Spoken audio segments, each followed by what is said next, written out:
Hey everyone, before we get started, we'll get to the tutorial in just one second, but I have another tutorial of this video in the key of C available for lead guitar and rhythm guitar. So if you're looking for the key of C, I do have that separately for you, and I will drop a link right here for it. The other thing is those two videos have a devotional attached. Normally I always attach devotionals to my instructional videos. So this particular video will not have that because it's in the other videos. So if you want to see that, you can see that. This video is really designed to showcase my Quad Cortex preset. And so if you have purchased my Quad Cortex all-in-one Tone Shepherd rig preset, this song is based off of that. And so at the end of this tutorial, there will be a detailed explanation of how I crafted my tones. So again, if you have a Quad Cortex and that interests you, then stay tuned for the second part of this video. Hope you enjoy. Again, check out the preset at toneshepherd.com. And yeah, enjoy.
All right, so welcome to the tone breakdown section of this video. Again, this particular demo is for the Joy in the key of B, you know, if your singers like to do a little bit lower. And then I've capoed 2. I'm playing in A shapes just so I can use that open A string as kind of that drone thing.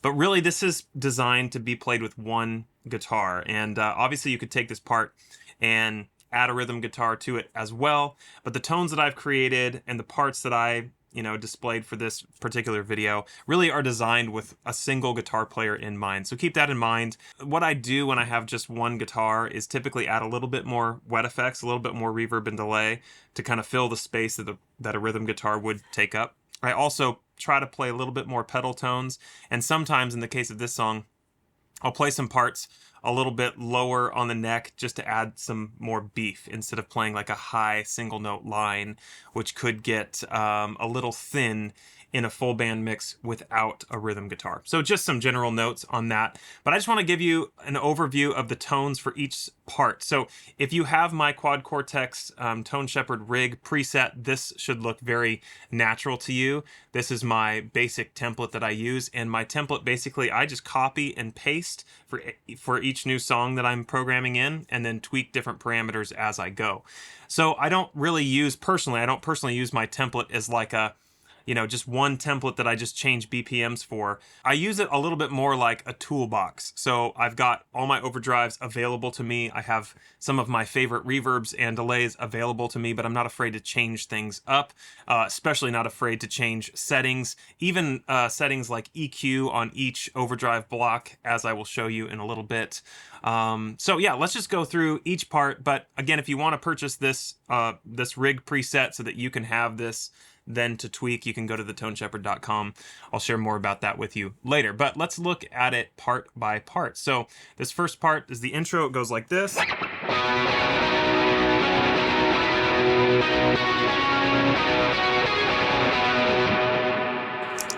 So there's a lot going on there. And again, I chose to play it lower on the neck because I just wanted to take up more space. But let me just show you the effects so that you can screen grab it and copy it if you'd like. I don't believe I changed this dual compressor any from my typical preset, but you can screen grab those settings. I only adjust the first EQ block if I am changing guitars or wanting to do something a little bit more dramatic. Otherwise, I'll just leave this there. But this is my octave block. And I do have a high octave on this just to add a little bit more sparkle to those low notes. And then I've got my Aspen secret capture going with these settings here. I'm not exactly sure if they're stock, so again, screen grab that. By the way, the Aspen secret thing, it's a case study Aspen paired with a Chase Tone secret preamp, and I use the secret preamp just to my ears to tame a tiny bit of the harshness that existed as I was trying to capture the Aspen on its own. So anyway, it's an Aspen and Chase Tone secret preamp combined capture. Anywho, that's what that is.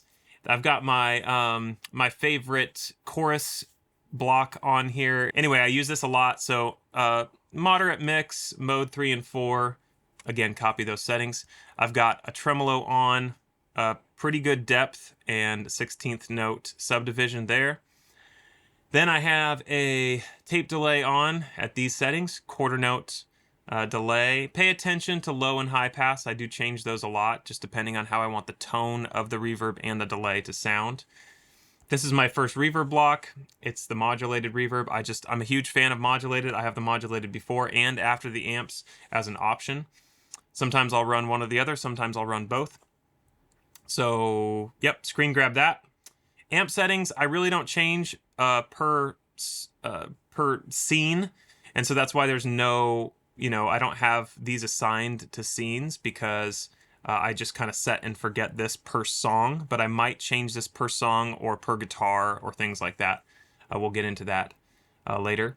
The PreSonic looks like that. So basically I have my AC30 capture paired with my PreSonic capture. Reverb block is off after here.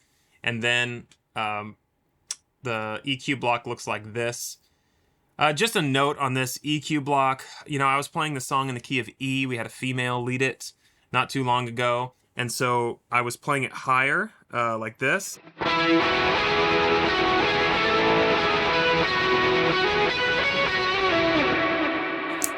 And when I played the higher strings, I felt like it was a little too bright, and so I actually bumped this down to 6,000, and that sounded like this.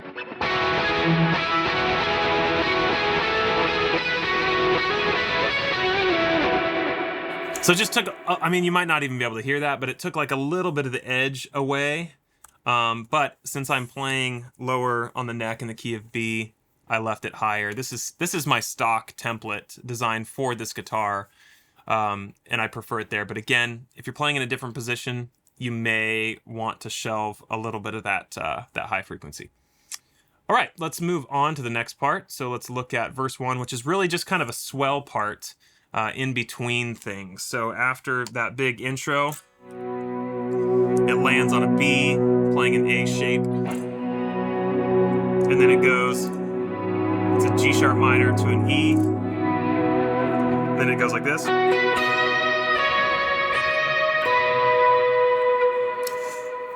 In the original recording, that's a harmonic thing, but you can't really do that if you're playing in a different key and you're capoed and all that. So you can just play the notes. It sounds good in my opinion. Again, same settings on that compressor. Don't change those much for this song. There are times when I do, but not for this song.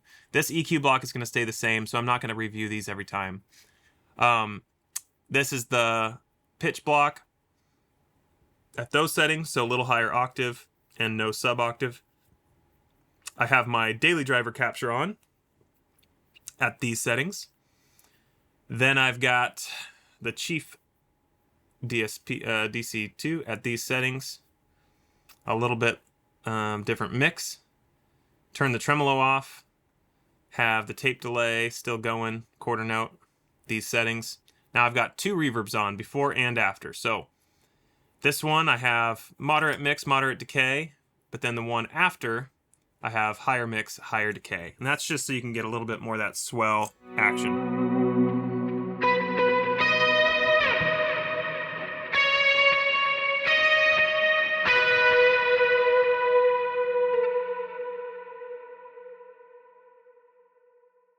So you can hear that there. And that's that part. Let's move on to verse 2 and 3.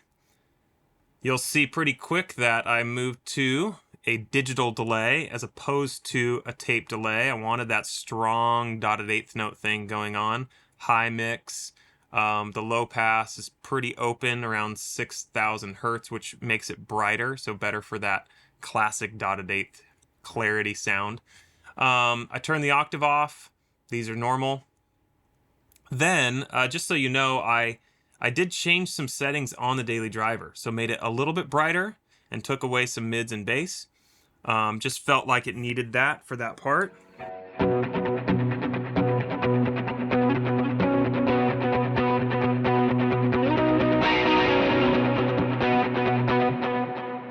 So just wanted a little more clarity right there and got it through that EQ. So anyway, the chorus looks like that. Again, delay looks like that. Reverb looks like that. Screen grab these. Screen grab these. All right. So let's move on. Then the pre-chorus comes. Let's jump up. We can just do that here. Now this changes pretty dramatically.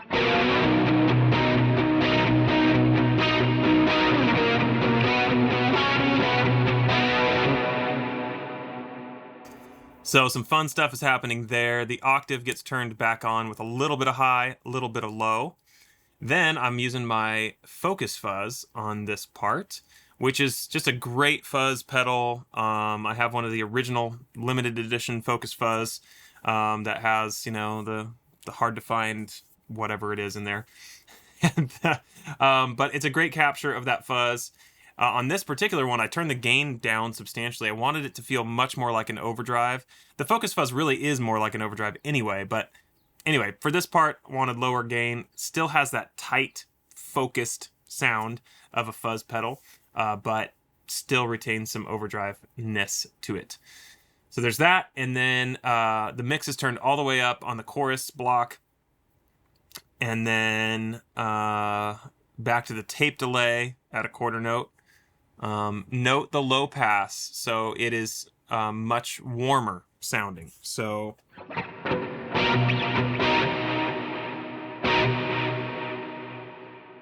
there's two ways. If you don't want a delay to be very audible, there's two ways to control that. You can turn the mix down, or you can low pass it, and you can make it warmer, and that will just kind of bury the delay in the mix a little bit more, so you can have a higher mix, and then so still be able to have that, like, the presence of the delay and have the delay add fullness without like totally washing it out with a reverb, as long as you control the low pass with it. Just a little tip. Then but I do have a pretty aggressive reverb on it as well, and this part just felt like it needed it. And this is one of those parts where if you want to use that A as an open pedal tone, you can.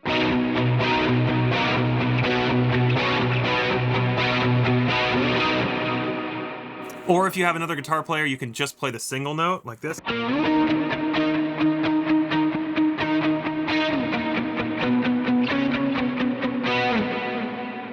By the way, when I say A, I mean the note is a B, but I'm playing the A string. You get it, okay? Capo 2, remember that. All right, amps are the same, so let's move on to the chorus. The chorus is very similar tone-wise.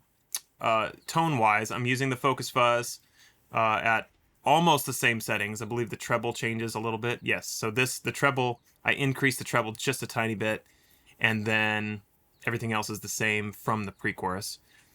And then this is the Boss Dimension chorus. Back to the tape delay using quarter note, and note that my low pass is now opened up. So now it's a little bit brighter than the pre-chorus was. And then the modulated reverb, again, at these settings, higher mix, but moderate decay. And then nothing going on there. So the chorus part is kind of a hybrid rhythm and lead.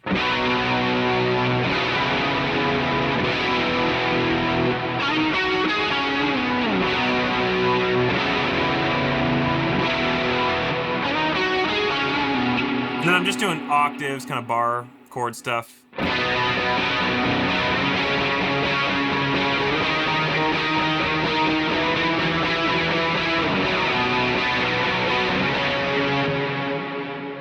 And then back to the turnaround.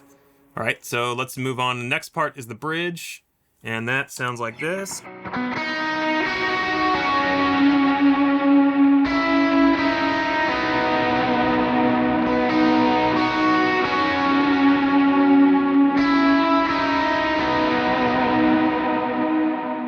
So that's that first part, no octave. I'm using my Benson preamp, which I love. I love this capture. It's a great capture.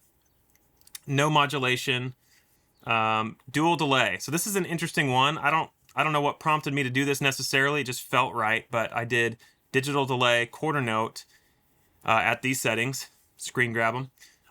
Tape delay, these settings, and I used a dotted quarter note delay for that. So. And neither one of them are ping-ponged, although it does sound kind of wide.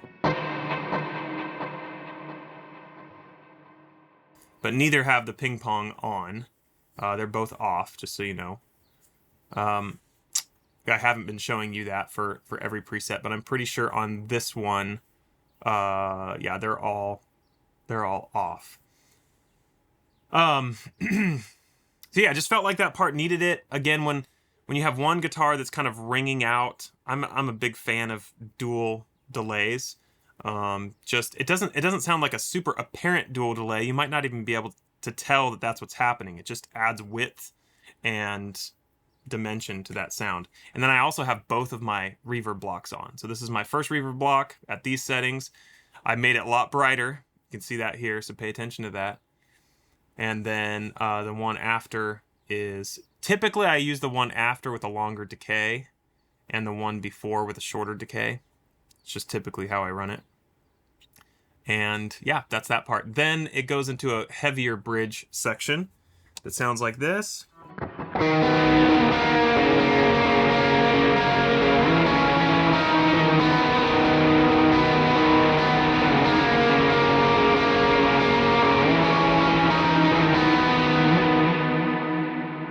That part is kind of amalgamation, if you will, of a couple different parts that I heard in the track. So take it or leave it, but I think it sounds kind of nice, especially if it's just one guitar. Again, no octave. This time I'm using my Kilt, the blue mode on the Kilt V2 with these settings.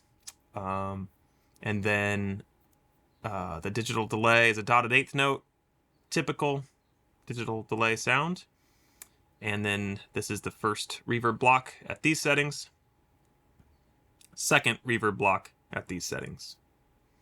So that pretty much covers the tones to that whole song. So hopefully that was helpful to you. Again, if you have my Quad Cortex rig preset, then great, you'll be able to easily dial this in. If you just want to apply these principles to your own preset, be my guest and be creative and take the meat and spit out the bones if you don't like some of this stuff. But this is my process for the joy. So again, if you want to purchase this preset, I don't have song-specific presets, but if you want to purchase my sort of all-in-one standalone template, you can purchase that on my website and then copy these settings onto this song if you want to do it that way.